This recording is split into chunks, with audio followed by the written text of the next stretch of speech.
The secret this town tried to bury. Exposed.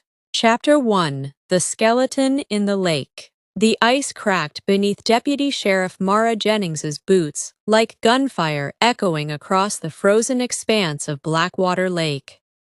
She stopped dead in her tracks, her breath crystallizing in the February air, and stared down at the jagged fissure snaking toward her left foot. 3 years on the force in Millbrook, Pennsylvania, a town of 4,000 souls tucked into the Pocono Mountains, and she'd never seen the lake freeze this thin, this treacherous, this wrong.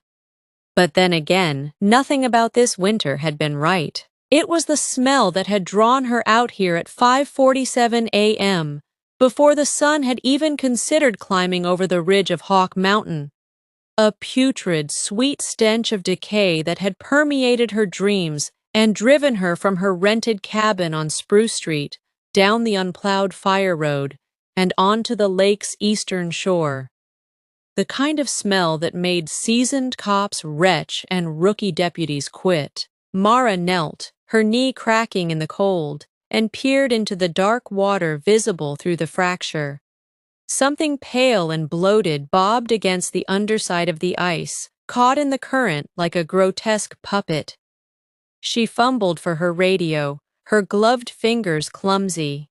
"Dispatch, this is Jennings. I'm at Blackwater Lake. Coordinates." She glanced at her GPS. "North Shore, near the old Hemlock Camp. I need the coroner, the dive team, and Chief Morrison, immediately." Static crackled back. "Copy that, Deputy, but Chief's not answering his home line. Want me to send someone to his place on Maple?" Mara hesitated. Chief Thomas Morrison had been acting strange for weeks, disappearing during shifts, snapping at officers over nothing, drinking coffee at his desk with hands that shook so badly the liquid sloshed over the rim. Last Tuesday, she'd found him in the evidence room at 2 a.m., staring at a box labeled Haley Sarah, 1998, like it contained the devil himself. "Yeah," she said finally. "Wake him up. Tell him it's urgent." But as she stood, brushing snow from her navy parka, Mara caught movement in her peripheral vision. A figure stood at the tree line, half obscured by the pines, watching her. Tall, broad-shouldered. A silhouette she knew better than her own reflection. "Elijah," she whispered. The figure vanished into the forest before she could call out again. Elijah Crane. The boy she'd loved with a desperate, all-consuming passion only 17-year-olds can sustain. The boy who'd left Millbrook without a word the summer after graduation, 12 years ago, and never looked back. The boy whose father had been the last person to see Sarah Haley alive. The boy whose return, Mara was beginning to suspect, had everything to do with the body beneath her boots. Chapter 2. The Girl Who Never Came Home. Sarah Haley had been Millbrook's golden child. Cheer captain, valedictorian, daughter of the town's largest landowner. In the summer of 1998, she'd been 18 and radiant, dating Tommy Morrison, then a handsome patrol officer with political ambitions and a smile that could melt the Pennsylvania snow. On the night of August 14th, she'd told her parents she was going to the county fair in Stroudsburg.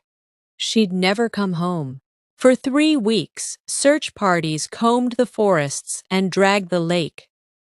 For 3 weeks, Tommy Morrison led the investigation with tearful press conferences and promises to bring Sarah home safe. Then, on September 5th, a hiker found her body in a shallow grave off the Appalachian Trail, 20 miles from town. Strangled, fully clothed. No signs of sexual assault. The case went cold. No suspects, no arrests.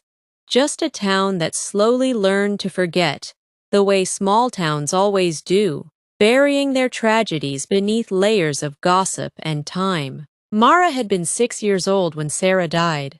She remembered her mother pulling her close when the news broke, whispering, "Stay away from the Crane boys, baby. That family is cursed." The Cranes lived in a decaying farmhouse on the lake's western shore, a place the locals called the Hollow, because of the way the mountains seemed to swallow it whole. Elijah's father, Silas Crane, worked as a handyman and drank too much. His mother had run off to Philadelphia when Elijah was 10. There were rumors, always rumors, about Silas and young women, about fights in bars, about the night Sarah Haley disappeared and Silas came home with scratches on his face and blood under his fingernails. But Silas had an alibi. He'd been at the Rusty Anchor, a dive bar on Route 209, until 2 a.m. 6 patrons vouched for him. The investigation moved on, and Silas Crane died of liver failure in 2005, taking whatever he knew to his grave. Or so everyone thought. Now, standing on the frozen lake with the stench of death in her nostrils, Mara realized the truth she'd been avoiding for 3 years. Millbrook had never stopped being a crime scene. It had just gotten very, very good at hiding the evidence. Chapter 3. The Man Who Came Back. The dive team arrived at dawn, their equipment rattling in the cold. Chief Morrison showed up 20 minutes later, his eyes bloodshot and his hands trembling worse than ever. He took one look at the hole in the ice and turned away, his face gray. "Get it out," he muttered. "Get it out and get it to the morgue. No press. I want this contained, Jennings." "Chief, we need to talk about—" "I said contained." He grabbed her arm, his grip surprisingly strong, his breath hot and sour against her cheek. "This town doesn't need another ghost. Do you understand me?" She understood. She understood that Tommy Morrison had been a patrol officer in 1998. She understood that Sarah Haley had been his girlfriend. She understood that the box in the evidence room had been labeled with a name that should have meant nothing to a man who'd built a career and a family in the decades since. What she didn't understand was why Elijah Crane had come back after 12 years, or why he'd been watching her from the trees. She found him that evening at the Millbrook Diner, sitting in the corner booth where they'd shared their first kiss at 16. The vinyl seat still cracked in the same pattern. He looked older, of course. 34 now, with lines around his dark eyes and silver threading his black hair. But he still wore his sleeves rolled to the elbows, still tapped his coffee cup twice before drinking, still looked at her like she was the only person in the room. "You're not surprised to see me," Mara said, sliding into the booth across from him. "I've been watching you for 3 days." His voice was deeper than she remembered, rougher. "You look good, Mara. The uniform suits you." "There's a body in the lake, Elijah, a fresh one by the smell, and you were there this morning." He didn't flinch. "I was there because I knew you'd find it. I was there because I've been waiting for someone to finally look." "Look at what?" Elijah reached into his jacket and pulled out a manila envelope, yellowed with age. He slid it across the table, and when Mara opened it, her heart stopped. Photographs. Dozens of them.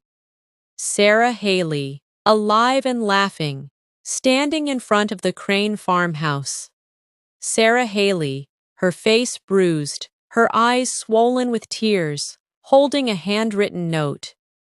Sarah Haley, dead in the shallow grave, but the photographs were dated September 3rd, 1998, 2 days before the hiker supposedly found her. "Where did you get these?" Mara's voice shook. "My father didn't kill her, Mara, but he knew who did. He spent 15 years collecting evidence, hiding it, waiting for the right person to come along. He died before he could use it. Elijah leaned forward, his eyes burning. I came back because I found his journals, because I know the truth now, and because I need you to help me prove it before they bury it again. Who's they, Elijah? He smiled, but there was no humor in it. Everyone who matters in this town, the chief, the mayor, the judge, the people who made sure Sarah Haley stayed dead and buried while the real killer went free. Mara thought of Chief Morrison's trembling hands, his desperate containment order, the way he'd looked at that evidence box like it contained his own death warrant. Why me? She asked quietly. Elijah reached across the table and took her hand, his fingers warm and calloused. Because you're the only person in Millbrook who still believes the dead deserve justice, and because... He paused, his thumb tracing her palm. Because I never stopped loving you, Mara. I left to protect you. I came back because I couldn't stay away anymore. Chapter 4. The Hollow Truth. They drove to the hollow at midnight, the farmhouse looming against the mountain like a rotting tooth. Inside, Elijah lit a kerosene lamp and led her to the basement, where his father had built a hidden room behind the old coal furnace. What Mara saw there made her sick. Newspaper clippings, police reports, witness statements that had never made it into the official file.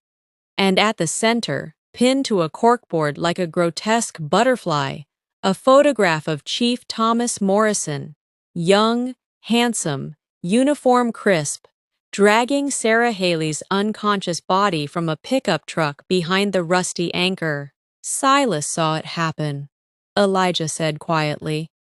He was in the parking lot, sleeping off a bender in his car. He saw Tommy strangle her. He saw him load her into the truck, and he saw him bury her on the trail. Why didn't he come forward? Because Tommy Morrison wasn't just a cop. He was the mayor's nephew. His father was the district attorney. Silas was a drunk crane from the hollow with a record of petty theft. Who would have believed him? Elijah's voice hardened. So he did the only thing he could. He collected evidence. He waited. And he protected the one person who could eventually bring it all down. Who? Elijah turned to her, the lamplight flickering across his face. Sarah's sister, Rebecca. She was 14 when Sarah died. She's the county judge now, and she's been waiting 28 years for someone to give her the key to her sister's prison. Mara stared at the board, the connections clicking into place like a deadly puzzle. The cover-up, the years of silence, the way an entire town had conspired to protect a killer because he wore a badge and bore a powerful name. There's more, Elijah said. The body in the lake? It's not Sarah. It's a woman named Denise Crawford. She was a journalist from Philadelphia investigating cold cases. She came to Millbrook 3 weeks ago asking questions about Sarah Haley. Chief Morrison reported her as a nosy outsider in the logbook. Then she disappeared. Mara felt the room tilt. He's still doing it. He's still killing to protect his secret. And he'll keep killing unless we stop him. Chapter 5. The Reckoning. They moved at dawn. Mara, with Elijah's evidence and Rebecca Haley's sworn testimony. The state police, alerted by an anonymous call. The FBI, because Denise Crawford's murder crossed state lines.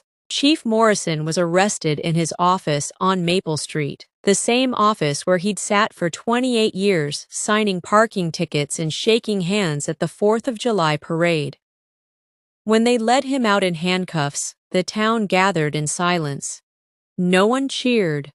No one wept.